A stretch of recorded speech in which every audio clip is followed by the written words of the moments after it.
أعوذ بالله من الشيطان الرجيم. بسم الله الرحمن الرحيم، والصلاة والسلام على أشرف المرسلين سيدنا محمد وعلى آله وأصحابه أجمعين. اللهم لا سهل إلا ما جعلته سهلا، وأنت تجعل الحزن إذا شئت سهلا. اللهم يا ميسر كل عسير ويا جابر كل كسير، يسر علينا كل عسير فتيسير العسير عليك يسير. اللهم يسر أمورنا واشرح صدورنا واختم بالباقيات الصالحات أعمالنا. اللهم يا معلم آدم علمنا، ويا مفهم سليمان فهمنا. اللهم لا علم لنا إلا ما علمتنا، إنك أنت العليم الحكيم، ولا حول ولا قوة إلا بالله العلي العظيم. اللهم صل على سيدنا محمد صلاة تخرجنا بها من ظلمات الوهم، وتكرمنا بها بنور الفهم، وتوضح بها عنا ما أشكل حتى يفهم، فإنك تعلم ولا نعلم وأنت علام الغيوب. اللهم صل على سيدنا محمد الفاتح لما أغلق والخاتم لما سبق، ناصر الحق بالحق والهادي إلى صراطك المستقيم، وعلى آله حق قدره ومقداره العظيم. أما بعد، أحييكم بتحية الإسلام. السلام عليكم ورحمة الله وبركاته. لازلنا مع درس المنطق في كتاب السلم المنورق بشرح الشيخ حسن القويسني رحمه الله تبارك وتعالى، ووصلنا عند قوله: إدراك مفرد تصورا علم، ودرك نسبة بتصديق وسيم. وصلنا هنا صحيح؟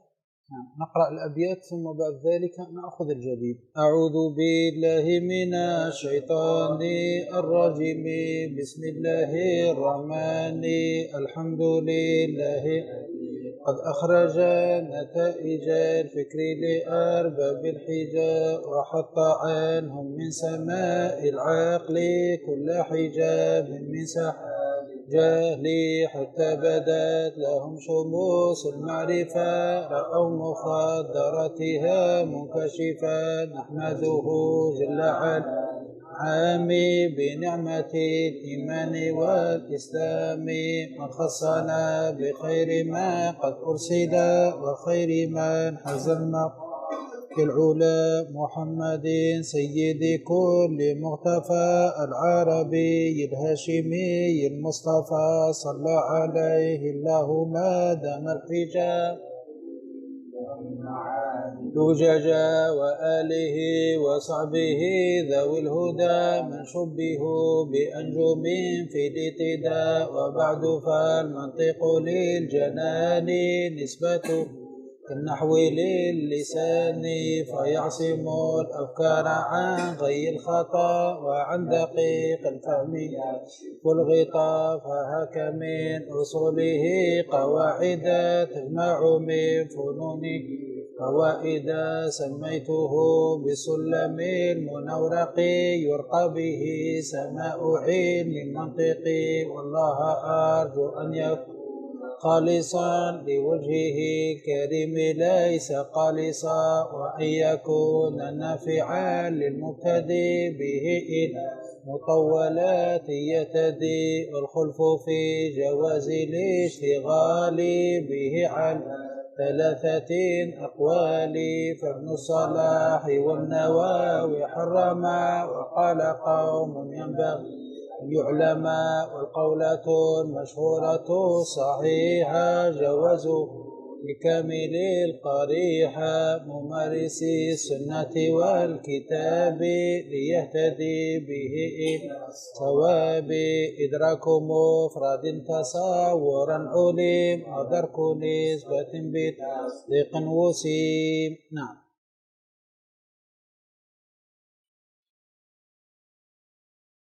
اقرأ لنا. قال المصنف رحمه الله تعالى: نفعنا بعلوم في الدارين آمين. أنواع العلم.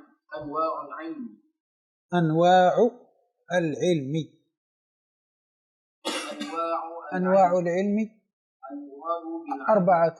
أنواع العلم أربعة. لأن العلم إما تصور أو تصديق، وكل منهما إما ضروري وإما نظري، فالأقسام 4. واضح يا جماعة الخير؟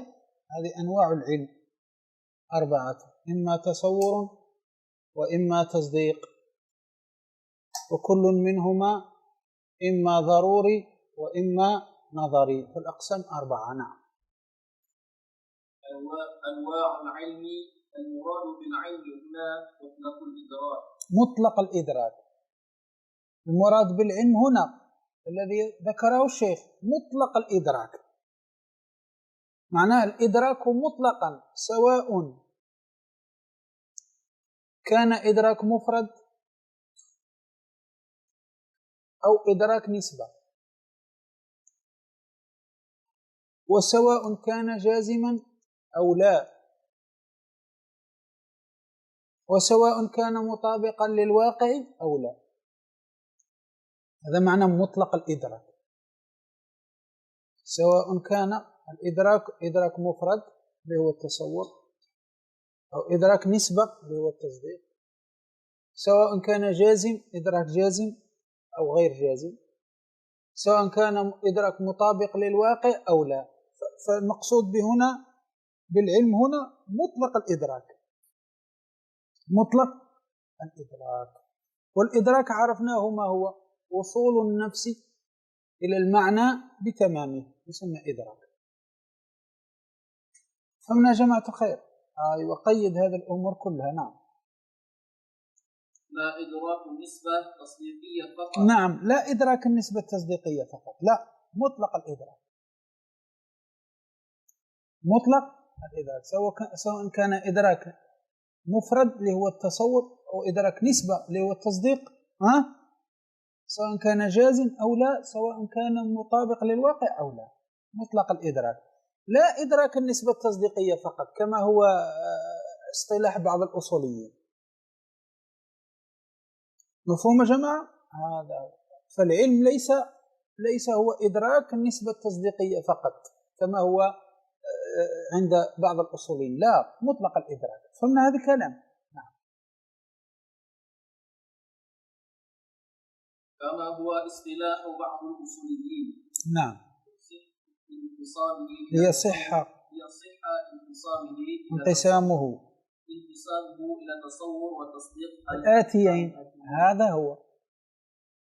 لذلك نحن قلنا مطلق الإدراك سواء كان تصور أو تصديق. لماذا؟ ليصح تقسيمه فيما بعد إلى تصور والتصديق. فهمنا الكلام هذا؟ هذا هو. فهنا المقصود هنا بالعلم هو مطلق الإدراك، لا إدراك النسبة التصديقية فقط. لماذا؟ لكي يصح تقسيمه فيما بعد إلى التصور والتصديق. هذا هو الكلام. نعم. الحادثي. نعم. أنواع العلم. بمجرد ما قلت أنواع العلم يخرج علم الله القديم، لأن علم الله لا يتنوع، علمه واحد لا يتنوع. فأنت بمجرد ما قلت أنواع العلم يخرج علم الله. لكن عندما قال الحادث هذا زيادة تأكيد فقط، زيادة تأكيد. فهمنا يا جماعة الخير؟ هذا زيادة تأكيد للمبتدئ. نعم. الحادث تقييد للعلم. تقييد للعلم يعني العلم الحادث. نعم. تقييد للعلم. نعم. إخراج علمه تعالى. نعم. فإنه لا يتنوع. فهمنا؟ وإن كان علم الله يخرج بماذا؟ بمجرد قال أنواع يخرج علم الله القادم، فإن علمه لا يتنوع. لكن لما قال الحادث هذا زيادة تأكيد للمبتدئ، توضيح وتأكيد. نعم. ولأن العلم مفسر بالإدراك الذي هو وصول النفس إلى المعنى. نعم. وذلك يشعر بسبق الجهل. تنزه الله عنه هذا. ولأن العلم هنا بماذا فسرناه؟ بماذا فسرنا العلم هنا؟ الإدراك فسرناه بالإدراك، والإدراك هو وصول المعنى، هو وصول النفس إلى المعنى. معناه النفس، معنى العلم هنا كأنه سبقه جهل، كأنه كان يسبقه. كأن النفس لم تكن مدركة لزيد ثم بعد ذلك وصلت إلى إدراكه، كأنه يسبقه جهل، والله منزه عن هذا. علم الله أزلي يعلم الأشياء كلها في الأزل. مفهوم؟ الله تبارك وتعالى نفسه لا تصل إلى المعنى، الله تبارك يعلم الأشياء في الأزل كلها، لكن نحن نكون جاهلين بالشيء ثم نفسك تصل إلى إدراك الشيء. صحيح ولا لا؟ هذا لذلك قال ولأن العلم مفسر هنا بالإدراك الذي هو وصول النفس إلى المعنى، وذلك يشعر بسبق الجهل، لأن كأن النفس قبل لم تكن مدركة للشيء ثم بعد ذلك وصلت إلى إدراكه، والله منزه عن هذا. هذا هنا فهمنا يا جماعة؟ أيوة نعم. ولأن التصور الآتي التصور الآتي التي سيتكلم عليه الشيخ اللي هو إدراك المفرد، الآتي اللي هو إدراك المفرد. نعم. قد يفسر بحصول الصورة في النفس. نعم، حصول الصورة في النفس، حصول الصورة في النفس هذا هو التصور. حصول صورة زيد في النفس هذا يسمى تصور، وهذا خاص بماذا؟ بالأجسام، خاص أجسام، الله منزه عن هذا. فهم كلام؟ قال وهو من خواص الأجسام. تصور صورة زيد في نفسك هذا خاص بالأجسام، الله منزه عن هذا. نعم. وهو من خواص الأجسام. نعم. فلا يوصف علمه تعالى بالتصور ولا بالتصديق. نعم. لإيهامه في النفس ما لا يليق. لإيهامه في النفس ما لا يليق، لأنه يوهم ما لا يليق في حق الله. مفهوم كلام؟ لأنه يوهم ما لا يليق في حق الله تبارك. لذلك علم الله لا يوصف بتصور ولا تصديق ولا نظر ولا تصور ولا غير ذلك، علمه لا يوصف بهذا كله. فهمنا؟ مفهوم؟ هذا. نقرأ الحاشية تحت ماذا قال الشيخ فيها. أنواع العلم قال في الأول، قال وهي 4، لأن العلم إما تصور أو تصديق، وكل منهما إما ضروري وإما نظري. مفهوم؟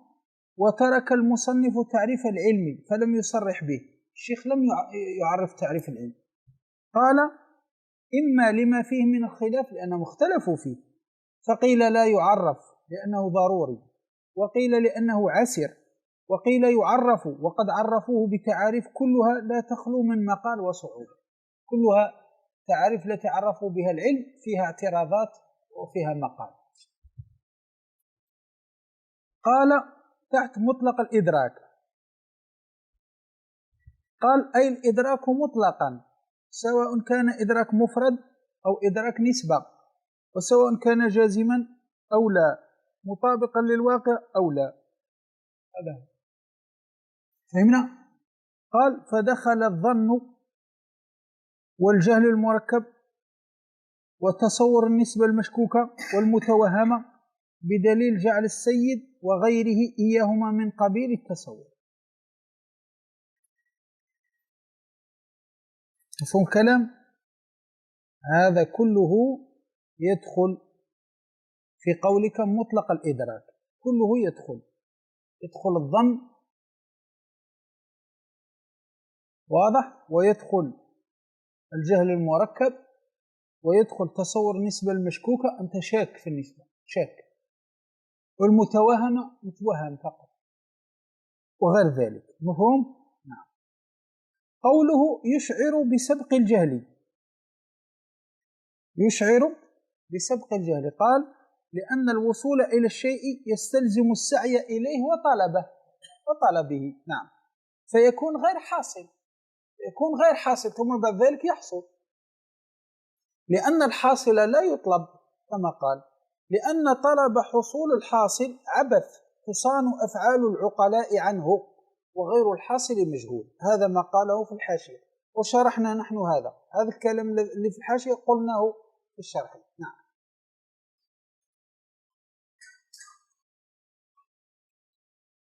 نعم زيد.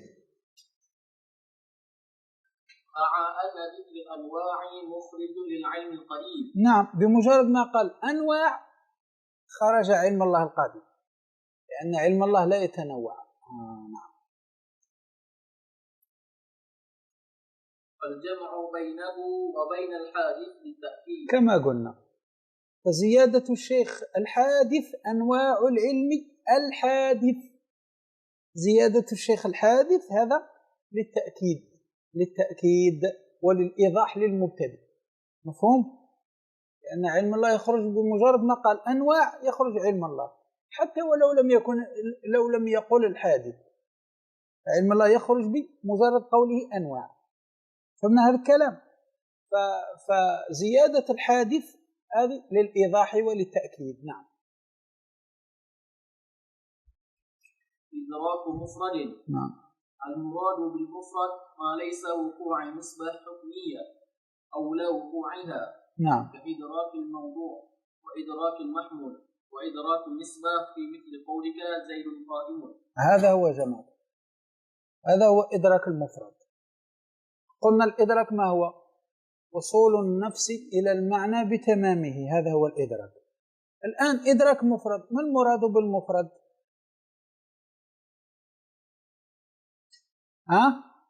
مراد بالمفرد هو ما ليس وقوع نسبة حكمية أو لا وقوعها،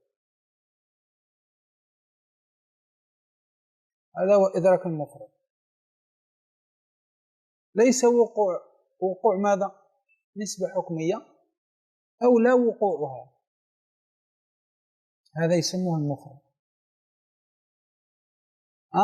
اسمه المفرد ما ليس وقوع نسبة حكمية أو لا وقوعها. واضح؟ كإدراك الموضوع وإدراك المحمول وإدراك النسبة في مثل قولك زيد قائم.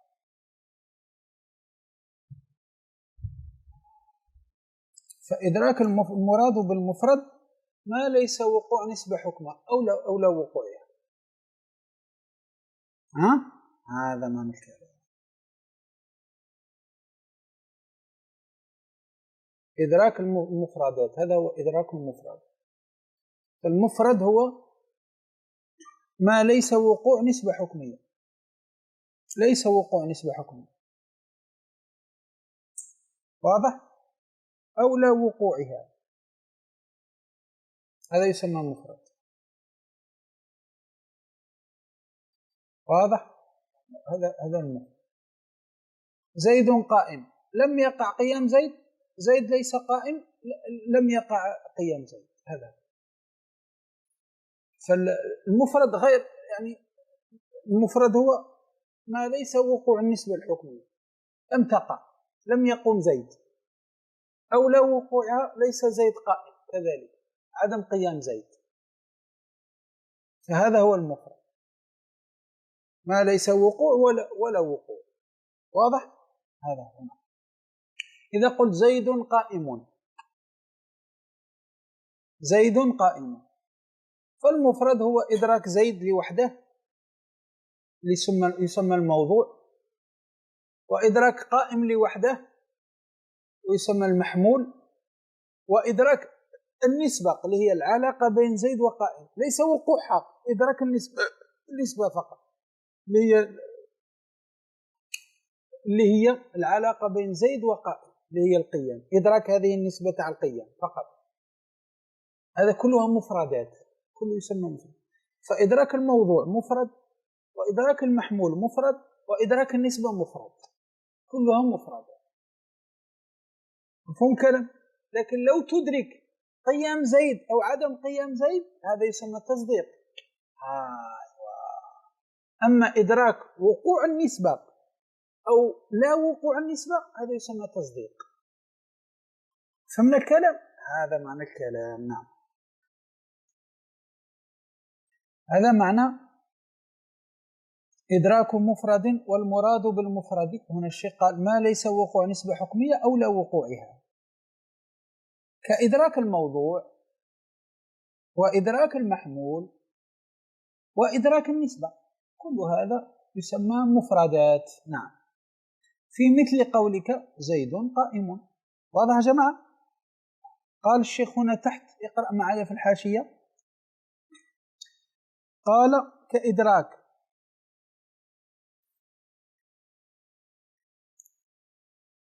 كإدراك الموضوع وإدراك المحمول وإدراك النسبة، قال إلى آخره. تمثيل لإدراك المفرد. والموضوع هو المحكوم عليه، الموضوع هو التي تحكم عليه عند المناطق، الموضوع هو الذي تحكم عليه. زيد قائم، الآن زيد حكمت عليه بماذا؟ بالقيام، هذا يسمى الموضوع.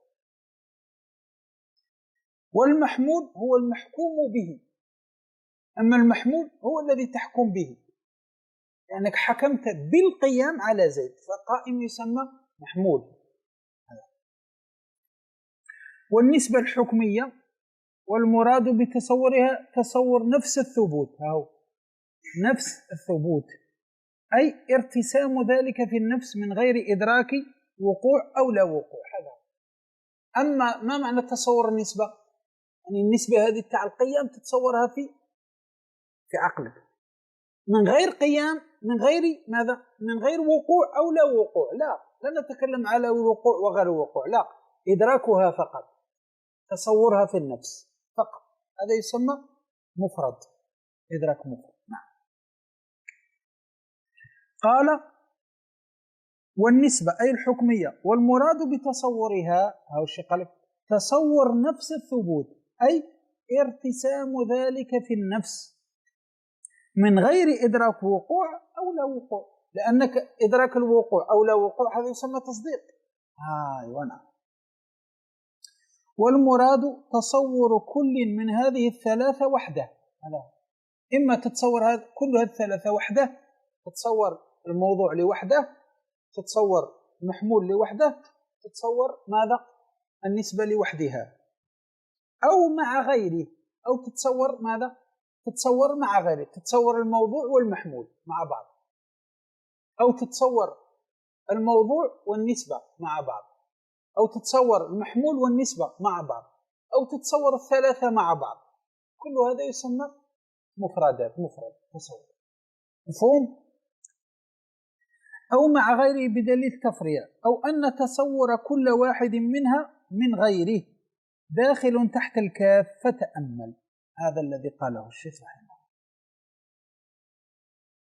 فهمنا يا جماعة الخير ولا لا؟ هذا مفهوم؟ زيد. مثل قولك زيد قائم، وإدراك زيد أي ذاته. هذا هو إدراك زيد، تدرك ذات زيد، هذا هو تتصورها، تدرك ذات زيد معناه تتصور ذات، أو تصورت ذات، أدركت مفرد هي ذات زيد، هذا يسمى تصور مفرد. وإدراك قائم، وإدراك قائم، هذا المعنى اللي هو المعنى القيام، أي معناه تتصور ماذا؟ معناه. تتصور ماذا؟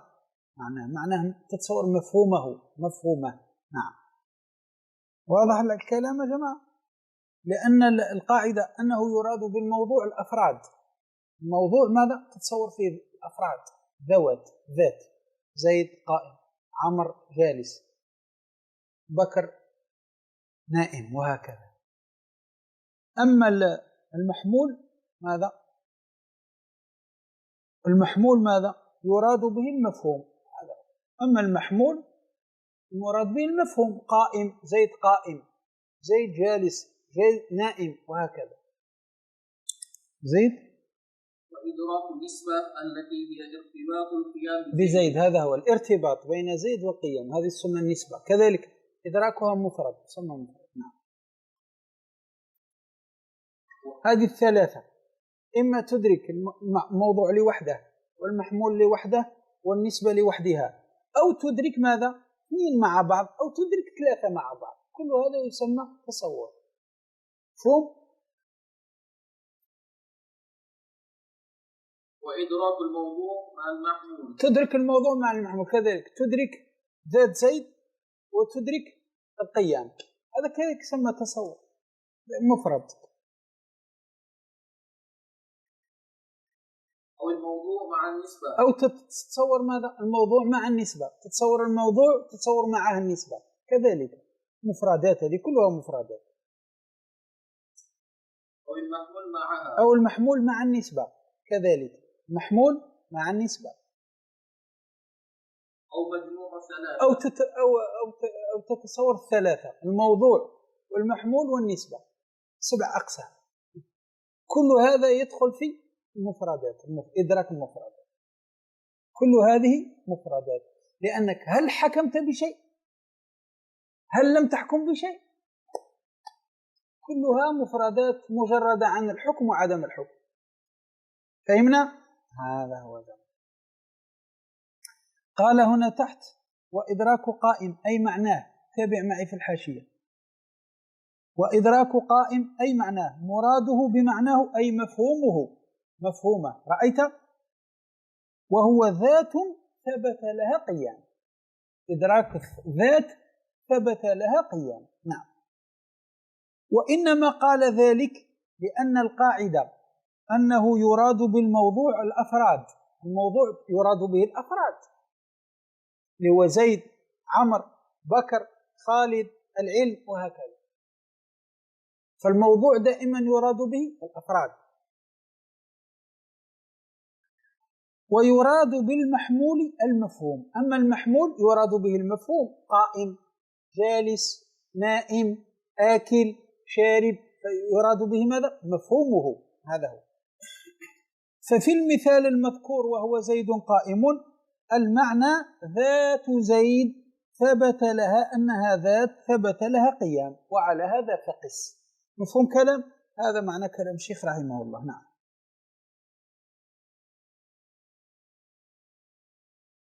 كل منها تصورا، كل من هذه السبعة التي ذكرناها، الأقسام السبعة، كل منها يسمى تصور.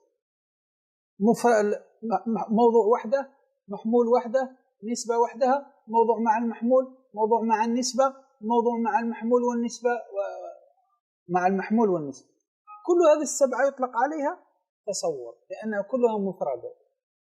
أيوة. مفعول ثاني لعلم، نعم. مقدم عليه. أهو. أين؟ اصبر. كما علمنا، علم يتعدى كم من مفعول؟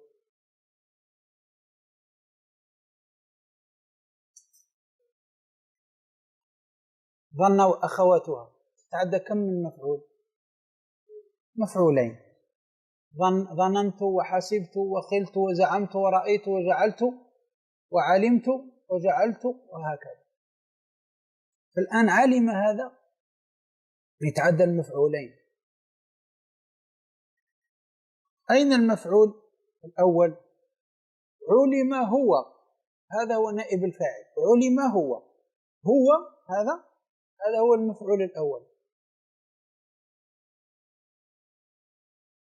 علم هو تصورا، تصورا هو المفعول الثاني. فهمنا؟ هذا هو، لأن نائب الفاعل أصله مفعول به، أصله مفعول به نائب الفاعل. لو قلت هكذا، لو قلت ضرب عمرو زيدا، ضرب عمرو زيدا، لو قلت ضرب عمرو، عمرو هذا نائب الفاعل، ماذا كان في الأصل؟ مفعول به. كذلك علم هو، فهذا هو الضمير، هذا نائب الفاعل هو المفعول الأول، لأنه في الأصل مفعول به، مفعول أول. تصورا مفعول ثاني. فهمنا؟ هذا هو. فالآن أنت المفعول الثاني قدم على الأول، لأن علم هو مفعول أول مؤخر، تصورا مفعول أول مفعول ثاني مقدم، لذلك قال الشيخ مقدم عليه، قال مفعول ثاني لعلم مقدم عليه، المفعول الثاني قدم على الأول. مفهوم؟ لأن المفروض نقول علم تصورا، علم هو تصورا، لكن نحن قلنا تصورا علم. ها؟ يجوز كما سنأخذ في كتب النحو، يجوز أن يتقدم المفعول على العامل. ها؟ تقول زيدا ضربت مثلا، زيدا ضربت، هذا. ولا تقول زيدا علمت، زيدا علمت، هذا هو. نعم، سيأتي إن شاء الله. نعم. فيكون المعنى إدراك المفرد علم. نعم، إدراك المفرد علم، أي سمي بالاصطلاح تصورا. هذا هو، هذا اصطلاح المناطق. إدراك المفرد سمي عند المناطقة بالتصور. إدراك المفردات كلها تسمى عند المناطق بالتصور. أينما أدركت مفرد يسمى تصور.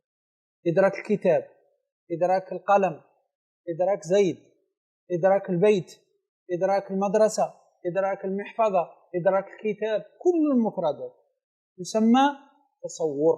نعم. وذلك صادق بإدراك واحد من الأمور السبعة التي ذكرناها. وذلك صادق بماذا؟ بإدراك واحد من الأمور السبعة التي ذكرناها. إدراك المفرد، إدراك الموضوع محمول، نسبة، موضوع مع النسبة، موضوع مع المحمول، والثلاثة مع بعض. مفهوم؟ هذا صادق بواحد من السبعة. نعم.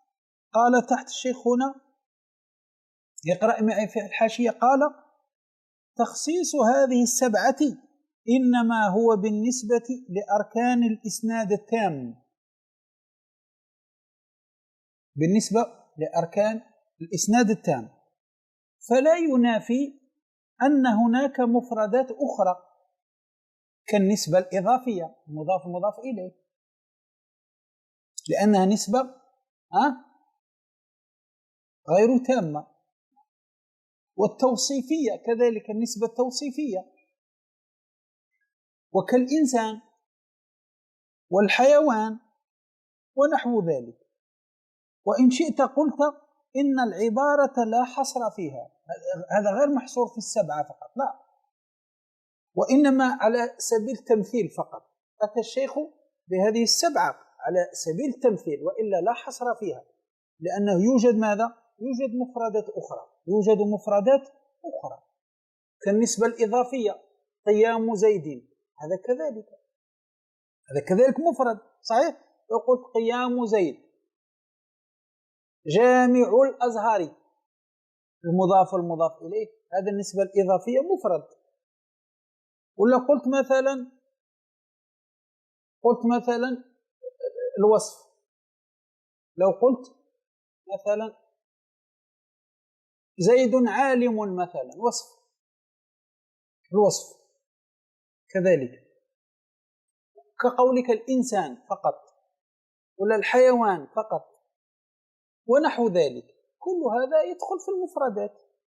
فالشيخ هنا قال لك ليس المقصود حصر المفردات في هذه السبعة فقط، لا، هذا ليس حصر، وإنما تمثيل فقط، وإن كان يوجد مفردات أخرى. نعم، سنتكلم عليها في الملوي رحمه الله، في شرح السلم على الملوي، شرح الملوي على السلم، هذا شرح الملوي على السلم، سنقرأه إن شاء الله بعد هذا مع حاشية الصبان. شرح الملوي يتوسع أكثر، يتوسع أكثر. نعم.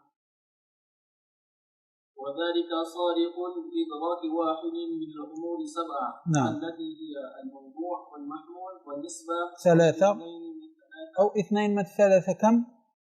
ثلاثة. موضوع واحد، محمول اثنين، نسبة ثلاثة، أو اثنين من ثلاثة. ما هم اثنين من ثلاثة؟ يدخل تحتها موضوع والمحمول والموضوع والنسبة والمحمول والنسبة، يدخل تحتها ثلاثة. مفهوم؟ أو مجموعها اللي هي إدراك المحمول والموضوع والنسبة مع بعض، فسبعة، فعندك 7 أشياء. نعم.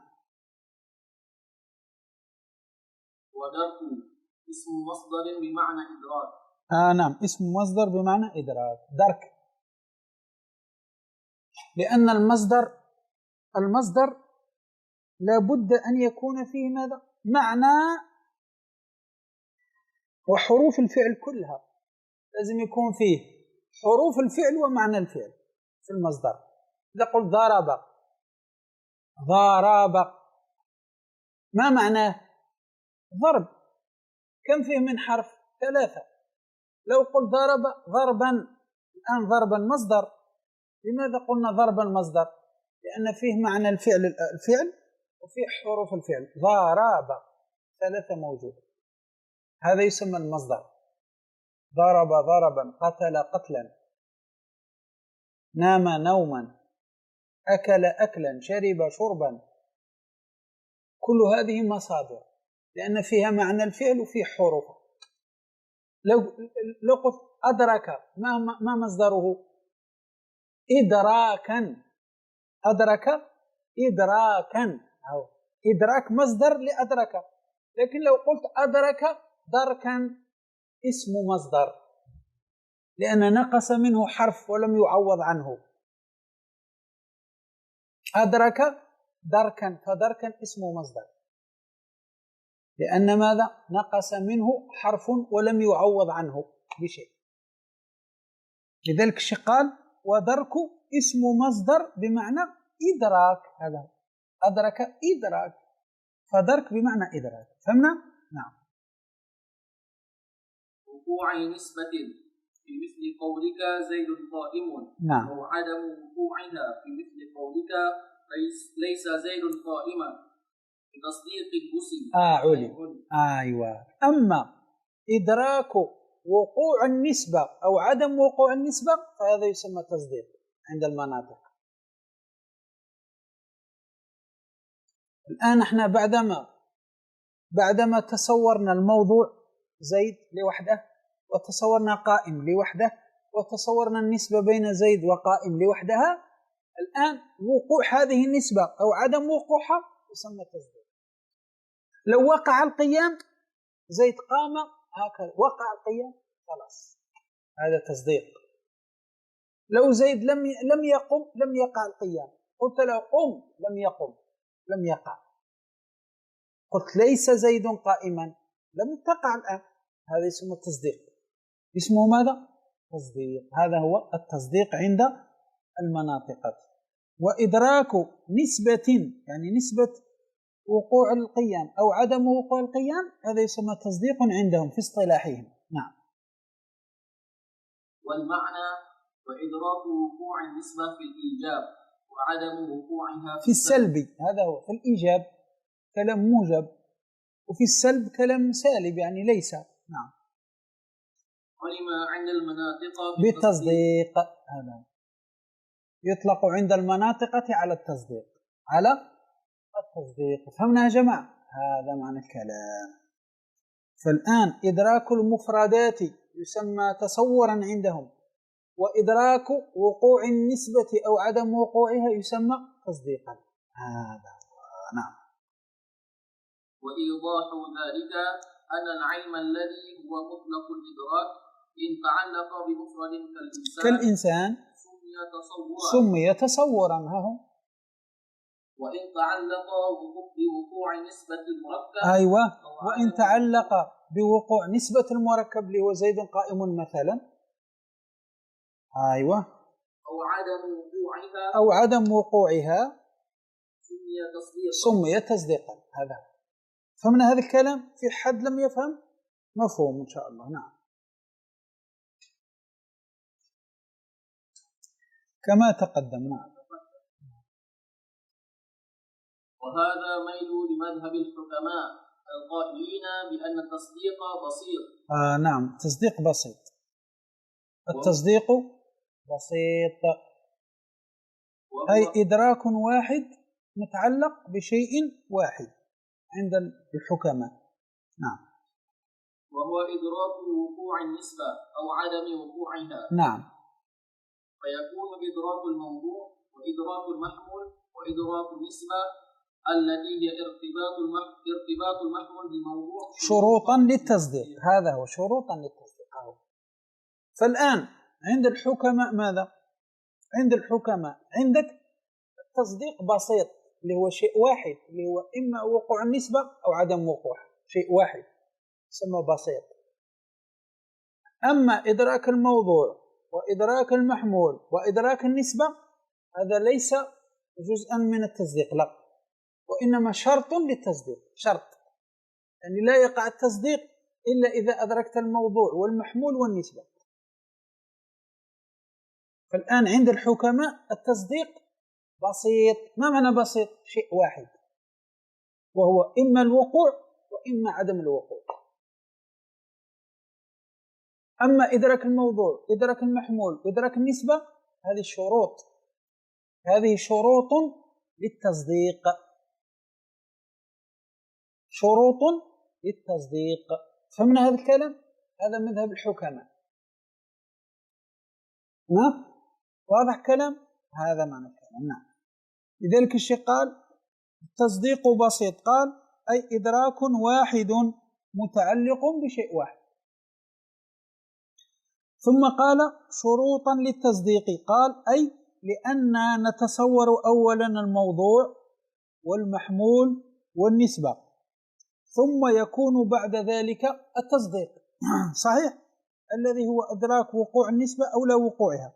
فالإدراكات الثلاثة شروط للتصديق متقدمة عليه، وهو متأخر عنها ومتوقف عليها. واضح كلام، وضوح الشمس. فعند الحكماء التصديق بسيط، شيء واحد، وهو إما الوقوع النسبة وإما عدم وقوع، شيء واحد.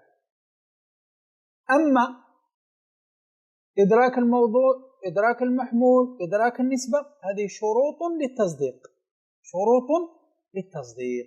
فمن هذا مذهب الحكماء. ومشى معهم من؟ مشى معهم الأخضري. أن الأخضري ماذا قال؟ إدراك مفرد تصورا علم، ودرك وقوع نسبة أو عدم وقوع بتصديق وصف. فالأخضري ماشي على مذهب الحكماء. نعم. وأما مذهب الإمام الرازي فالتصديق هو مجموع الإدراكات الأربعة. نعم، مجموع الإدراكات الأربعة. فالآن التصديق عند الإمام الرازي مركب، ليس بسيط، مركب من أشياء أربعة، اللي هي إدراك الموضوع، إدراك المحمول، إدراك النسبة، والوقوع وعدم الوقوع. مركب 4 أشياء. فعنده ماذا؟ عنده إدراك المحمول جزء من التصديق، إدراك المحمول جزء من التصديق، إدراك النسبة جزء من التصديق، والوقوع وعدم الوقوع جزء من التصديق. فعند الإمام الرازي التصديق مركب من أشياء 4، اللي هي إدراك الموضوع، إدراك المحمول، إدراك النسبة، ووقوع وعدم الوقوع. فهمنا الآن؟ هذا. نعم، زيد. أعني إدراك الموضوع وإدراك المحمول وإدراك النسبة وإدراك وقوع تلك النسبة أو عدم وقوع. هذا الأربعة كلها ماذا؟ تسمى تصديق عند الإمام الرازي. فالآن التصديق مركب ولا بسيط؟ مركب من 4 أشياء. فتكون الإدراكات الثلاثة شطورا عند التصديق. شطورا، شطر معنى جزء، شطر، فرق بين الشرط والشطر. الشرط ما كان خارج عن الماهية، أما الشطر ما كان داخلا في الماهية. الشرط خارج عن الماهية، عن حقيقة الشيء، أما الشطر ما كان داخل في الماهية، في حقيقة الشيء. مثل الركوع والسجود. الركوع والسجود شرط ولا شطر؟ شطر، لأنه داخل في حقيقة الصلاة. أما الوضوء شرط، هل هو داخل في حقيقة الصلاة؟ لا. كذلك هنا فهم. كذلك هنا عند الحكماء الإدراكات الثلاثة شرط، ليست جزء من التصديق. لكن عند الإمام الرازي إدراكات ثلاثة شطر. فهمنا الكلام الآن؟ هذا هو. نعم. فتكون الإدراكات الثلاثة شطورا عند التصديق عنده، شطورا عنده عند الإمام الرازي للتصديق. نعم. أي أجزاء له. فهمنا يا جماعة الخلاف بين الإمام الرازي والحكماء؟ أيوة نعم هذا هو. والتحقيق الأول التحقيق الأول التصديق أن التصديق بسيط، لذلك مشى عليه الأخضري، ودرك نسبة لتصديق وسيط. مفهوم يا جماعة؟ قال تحت هنا، قال قوله مجموع الإدراكات الأربعة، قال أي فالتصديق عنده مركب أو مدلوله إدراكات متعددة متعلقة بمدراكات متعددة كما قلنا. فعند الإمام الرازي التصديق عبارة عن إدراكات متعددة، إدراك النسبة وإدراك الموضوع، إدراك المحمول، إدراك الوقوع وعدم الوقوع. نعم. فهمنا؟ أيوة.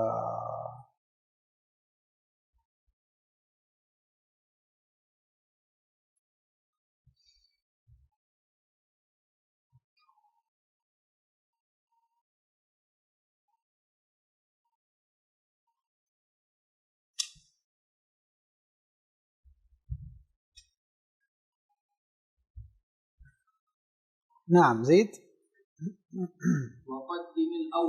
وقدم الأول عند الوضع لأنه مقدم بالطابع. نعم. وقدم الأول أي التصور على التصديق. نعم. عند الوضع أي في الذكر والكتابة والتعلم والتعليم، كما وقع في المتن من تقديم التصور في التقسيم. هذا هو. واضح زيد؟ أنه أي التصور مقدم على التصديق بالطبع، أي نعم. بحسب اقتضاء طبيعة نعم. التصور أي حقيقته. نعم. هذا هو معنى الكلام. وقدم الأول، وقدم الأول اللي هو ماذا؟ تصور، أي قدم التصور على التصديق عند الوضع. ما معنى الوضع؟ في الذكر. إذا أردت أن تذكر ماذا؟ تذكر التصور قبل التصديق. ففي الذكر ماذا؟ فالمراد بالوضع هنا الذكر. إذا أردت أن تذكر فتذكر التصور قبل التصديق، وإذا أردت أن تعلم تذكر التصور، تبدأ بالتصور قبل التصديق، وإذا أردت أن تتعلم التصور قبل التصديق. فهم كلام؟ هذا معنى عند الوضع، هذا معنى وقدم الأول عند الوضع. قدمه في الذكر، قدمه في التعلم، قدمه في الكتابة، قدمه في التعليم إلى غير ذلك. هل ممكن أنك تعلم التصديق قبل أن تعلم التصور؟ لا، لازم تعلم أولا تصورات. تقول لازم تتصور الموضوع، وتتصور المحمول، وتتصور النسبة، ثم بعد ذلك وقوع النسبة أو عدم وقوع. فأنت في التعليم لازم تبدأ بالتصور، في التعلم لازم تبدأ بالتصور، وفي الذكر تبدأ بالتصور، وفي الكتابة تبدأ بالتصور، كل شيء. هذا معنى عند الوضع.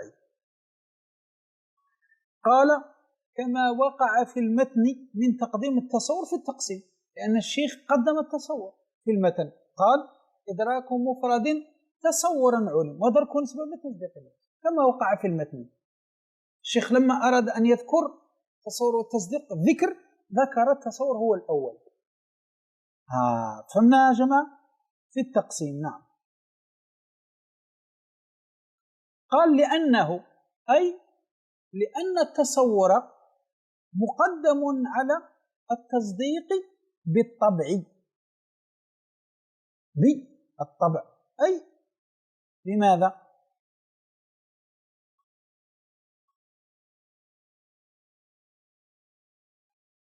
مفهوم؟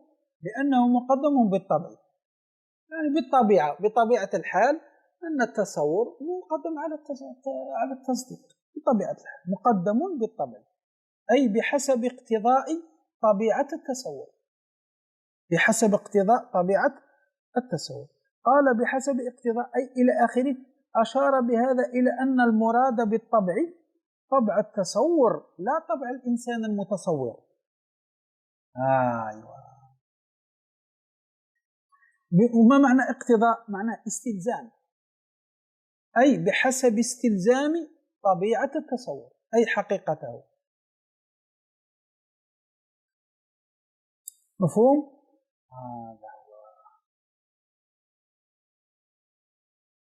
فهذا لذلك قدم الأول اللي هو التصور، قدمه عند الوضع على التصديق. لماذا؟ لأن التصور مقدم بالطبع، مقدم بالطبع، بطبع التصور بطبيعة التصور، وطبيعة التصور تقدم التصور على التصديق. نعم. سيشرح لنا الشيخ. والمقدم بالطبع. نعم.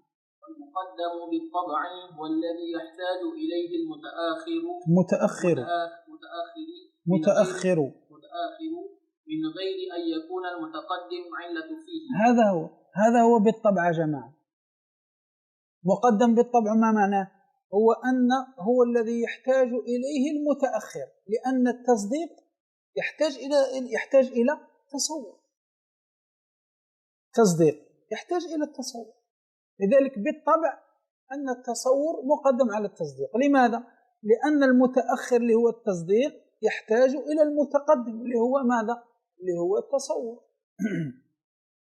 من غير أن يكون المتقدم علة فيه، من غير أن يكون ماذا؟ التصور علة في التصديق، من غير أن يكون علة فيه، من غير علة. ليس أن وجود التصور علة في وجود التصديق، لا، ليس هكذا. فالمقدم بالطبع هو المقدم بالطبع الذي نقدمه الأول. ما معنى المقدم بالطبع؟ هو الذي يحتاج إليه المتأخر من غير أن يكون المتقدم علة فيه. إذا قدمت الواحد على الاثنين والاثنين على الثلاثة،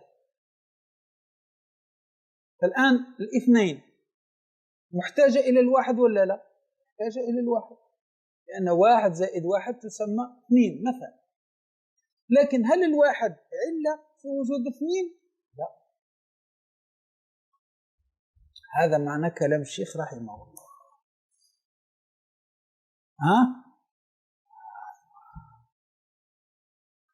فهمنا هذا الكلام ولا لا؟ أهو الآن إذا قلنا هكذا مثلا المقدم بالطبع، المقدم بالطبع، ما هو المقدم بالطبع؟ هو الذي يحتاج إليه المتأخر،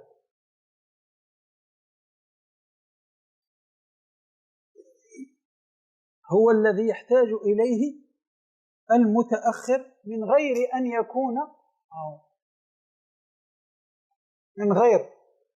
يكون المقدم علة فيه، علة كتقديم الواحد على الاثنين والثلاثة على الأربعة والأربعة على الخمسة والخمسة على الستة وهكذا. هذا هو المقدم بالطبع. لماذا التصور مقدم على التصوير بالطبع؟ لماذا التصور مقدم على التصديق بالطبع؟ هذا هو. لماذا؟ لأن التصديق محتاج إلى التصور، يحتاج إلى التصور من غير أن يكون التصور علة في التصديق. ليس علة، التصور ليس علة في التصديق، ليس بعلة. نعم. أعطينا مثال كتقدم الواحد على الاثنين. الآن الاثنين هذا المتأخر هذا يحتاج إلى هذا المتقدم. اثنين هذه تحتاج للواحد، لأن إذا لم يكن الواحد لا تكون اثنين. فهم؟ لازم يحتاج له، لأن هذا الواحد مثلا تركب منه 1 زائد 1 تصل إلى 2، واثنين هذه مقسومة على 2، 1 مثلا، فاثنين هذا محتاج للواحد، لذلك قدم عليه الواحد. كذلك التصديق محتاج للتصور، لذلك قدم عليه التصور. لكن هل الواحد علة في 2؟ ليس علة فيه، ليس علة فيه. فكذلك التصور ليس علة في التصديق، رغم أنه محتاج إليه، لكن ليس علة فيه، ليس بعلة فيه. هذا معنى كلام الشيخ جماعة، هذا معنى كلامه. والمقدم بالطبع هو الذي يحتاج إليه المتأخر من غير أن يكون المتقدم علة فيه، من غير أن يكون المتقدم علة فيه. واضح؟ كتقدم السبب على المسبب مثلا، كتقدم السبب على المسبب. الآن نعطيك مثال، أهو الآن أعطونا مثال السبب والمسبب.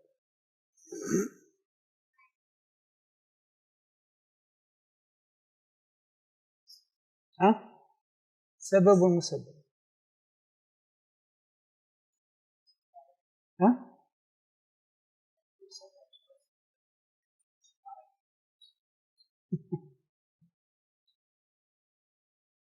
واضح؟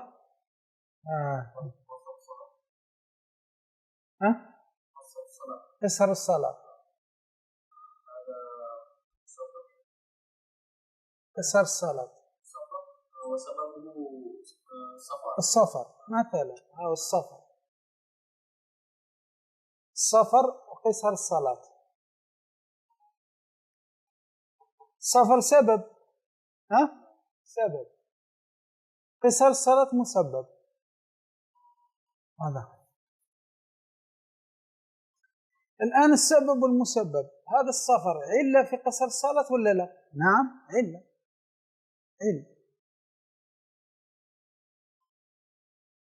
هذه هي العلة والمعلول، السبب والمسبب. العلة معناها السبب، سبب والمسبب. السبب والمسبب مثل السفر وقصر الصلاة. السفر علة في قصر الصلاة، علة سبب، لأن لو لم يكن هو لا تكون قصر الصلاة. هذا هو معنى كلام.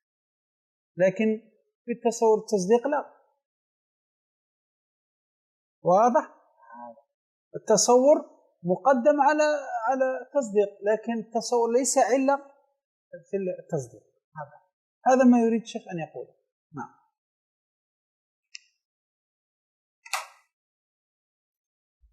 قال هنا تحت، قال المقدم بالطبع هو الذي يحتاج إليه المتأخر من غير أن يكون المتقدم علة فيه. قال كتقديم 1 على 2 و2 على 3. ولا شك أن التصور شرط للتصديق أو شطر له. مفهوم؟ قال من غير أن يكون احترز بذلك عن المقدم بالعلة، وهو الذي يحتاج إليه المتأخر ويكون علة فيه، كتقدم السبب على المسبب. السبب على المسبب، المسبب يحتاج إلى السبب فيكون السبب علة فيه. الآن قصر الصلاة هذا يحتاج إلى السفر، يحتاج ولا لا؟ يحتاج إلى السفر، والسفر علة فيه، السفر علة فيه. مفهوم كلام؟ لكن تصور التصديق لا، تصور التصديق ليس هكذا. المقدم بالطبع ليس هكذا. المقدم بالطبع هو الذي يحتاج إليه المتأخر، لكن لا يكون المتقدم علة فيه، بخلاف السبب والمسبب. السبب والمسبب، المسبب يحتاج إلى السبب أن يكون مقدما عليه، لكن السبب يكون علة في المسبب، يكون علة في المسبب. نعم زيد، هذا معنى الكلام. نعم. كتقديم الواحد على الاثنين، كتقديم الواحد على الاثنين، على الثلاثة، والاثنين على الثلاثة، وهكذا. ولا شك أن تصور شرط لتصديق أو شطر له على ما مر. نعم. وطبيعة الشرط تقتضي التقدم على المشروط. نعم، هذا هو طبيعة الشرط. ماذا تقتضي؟ تقتضي أن يتقدم ماذا؟ أن يتقدم الشرط على المشروط. الشرط لازم يتقدم على المشروط، هذه طبيعة الشرط، هكذا. كما أن طبيعة الشطري تقتضي التقدم على الكل. نعم. لو قلنا أن التصور شرط للتصديق، فيكون التصور شرط والتصديق مشروط، صحيح ولا لا؟ والشرط مقدم على المشروط، وطبيعة الشرط أن الشرط يقدم على المشروط، فيلزم من ذلك أن التصور يقدم على التصديق لأنه شرط له. كذلك الشطر، لو قلنا شطر جزء، فإن الجزء مقدم على الكل، لأنه يكون التصور كالجزء ويكون التصديق كالكل، ولا بد أن يقدم الجزء على الكل، فعلى ذلك يقدم ماذا؟ التصور على التصديق. فهمتوا يا جماعة ولا نكتب في السبورة؟ إذا قلنا أن التصور شرط للتصديق كما قلنا مذهب الحكماء، هذا يقتضي ماذا؟ يقتضي أن الشرط يقدم على المشروط، ويقتضي أن التصور يقدم على التصديق، لأن التصديق مشروط والتصور شرط، فيقتضي أن التصور يقدم على التصديق. وإذا قلنا كذلك أن التصور جزء، شطر جزء، كذلك هذا يقتضي ماذا؟ أن الجزء يقدم على الكل، لأن هنا التصديق بمثابة الكل والتصور بمثابة الجزء، والجزء مقدم على الكل، فهذا يقتضي أن التصور يقدم على التصديق على كلا الحالين. نعم.